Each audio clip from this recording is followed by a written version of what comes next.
Army's second straight win over Navy. Jeff Monken's second season at Army in 2015 ended with 10 losses and a record 14th straight defeat to Navy. While it pointed to more of the same for a struggling program, Monken was confident a West Point turnaround was imminent thanks to successful recruiting and the number of close losses. Monken was proven right. He guided Army to a long-awaited and emotional comeback win over Navy last season, followed by a bowl victory. On what could be a snowy renewal, one of the nation's top rivalries, the Black Knights, 8-3, enter the 118th meeting with Navy on Saturday as a bowl-bound team again, holding a better record than the Midshipmen, 6-5, for the first time since 2001. The cadets have fully bought into what he's doing, Army Athletic Director Boo Corrigan said.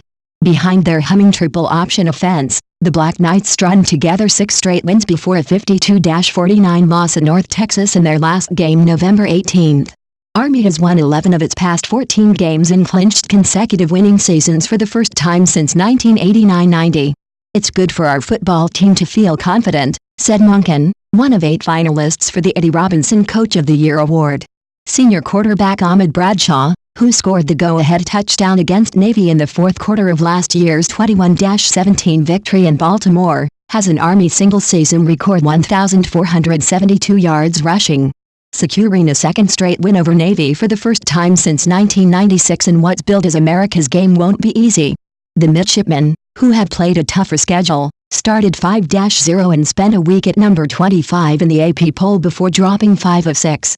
Navy, which lost 31-21 to unbeaten Central Florida and 24-17 to Notre Dame, opened as a 3-1/2-point favorite and leads the all-time series 6-0, 5-0, 7.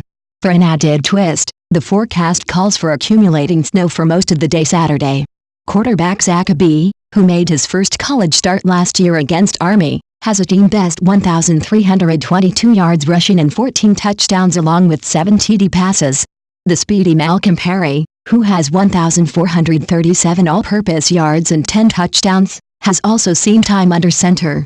People ask, because you lost last year, do you want to win more, said Navy coach Ken Niumatalolo, who is 8-1 against Army. It never changes. There's no added motivation. It's Army. Things to watch for in the 87th Army-Navy matchup in Philadelphia and 13th at Lincoln Financial Field, coveted trophy. For the first time since 2012, the Commander-in-Chief's trophy is on the line. It's presented annually to the winner of the round-robin between the 3 major service academies. Army, 21-0, and Navy, 48-45, both beat Air Force. Navy has held the trophy 10 of the past 14 years, last in 2015. Army hasn't had it since 1996. What a rush! Snow may not affect these triple option offenses that much. Army enters number 1 in the nation at 368.1 yards rushing per game. Navy is number 2 at 347.5 yards. Army has completed 18 passes all season, in 60 attempts. Navy is 41 of 99 through the air. If it wasn't for the commercials, this would be a really fast game, Niumatalolo said. Trying time, Navy offensive coordinator Ivan Jasper missed a practice this week after his 14-year-old son, awaiting a heart transplant, was hospitalized.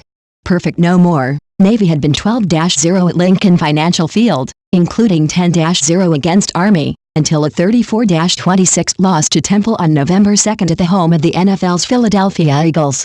Army beat Temple 31-28 in overtime at home on October 21.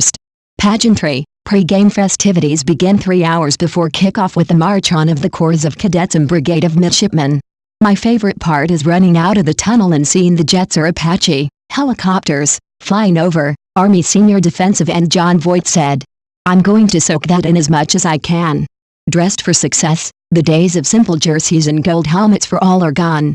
Navy will wear all blue in tribute to the Blue Angels flying team that includes helmets depicting the Delta formation and a number font similar to the tail of the F/A-18 Hornet aircraft. Army will be in all white in a nod to the 10th Mountain Division of World War II, also known as the Pando Commandos. Cleats include the mascot, a panda on skis,